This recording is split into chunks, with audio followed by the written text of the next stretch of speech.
दोस्तों मेरे इस चैनल को सब्सक्राइब जरूर करिएगा और घंटे के बटन को दबाना बिल्कुल मत भूलिए। भोजन परोसकर माँ से खाने के लिए विनती करने लगे। उसी समय उस स्त्री की नजर सामने एक फटेहाल भूखे और गंदे से एक वृद्ध पुरुष पर पड़ी, जो इस स्त्री के भोजन और बेटों की तरफ बहुत ही कातर नजर से देख रहा था। उस स्त्री को उस पर दया आ गई और बेटों को बोली, जाओ पहले उस वृद्ध को नहलाओ और उसे वस्त्र पहनाओ और फिर हम सब मिलकर भोजन करेंगे। बेटा जब उस वृद्ध को नहलाकर कपड़े पहनाकर उस स्त्री के सामने लाया तो वह स्त्री आश्चर्यचकित रह गई। वह वृद्ध वही था, समझ ही गए होंगे, जिससे उसने शादी की सुहाग रात को ही डिवोर्स ले लिया था।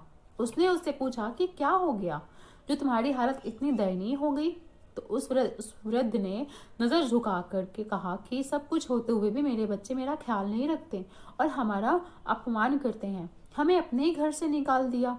उस स्त्री ने उस वृद्ध से कहा कि इस बात का अंदाजा तो मुझे उस तुम्हारे साथ सुहाग रात को ही लग गया था, जब तुमने पहले अपनी बूढ़ी माँ को भोजन कराने के बजाय उस स्वादिष्ट भोजन की थाल लेकर मेरे कमरे में आ गई और मेरे बार बार कहने के बावजूद भी आपने अपनी माँ का तिरस्कार किया। उसी का फल आज आप भोग रहे हैं। तो गाइस, आप इस स्टोरी से क्या समझ में आया आपको कि जैसा व्यवहार हम अपने बुजुर्गों के साथ करेंगे, उसी का देखा देखकर हमारे बच्चों में भी ये गुण आता है, या कह लें कि शायद यही परंपरा है, जैसा हम करते हैं वैसा हम भरते हैं। ये कहावत हमारे बड़े बुजुर्ग बनाए गए हैं। सदैव माँ बाप की सेवा ही हमारा दायित्व है। जिस घर में माँ बाप हंसते हैं तो दोस्तों उस घर में हमारे कान्हा जी भी बसते हैं। तो अगर अच्छा लगे हमारा ये बात तो प्लीज़ लाइक करिएगा, शेयर करिएगा एंड बेल आइकन बटन दबाइएगा, सब्सक्राइब जरूर करिएगा।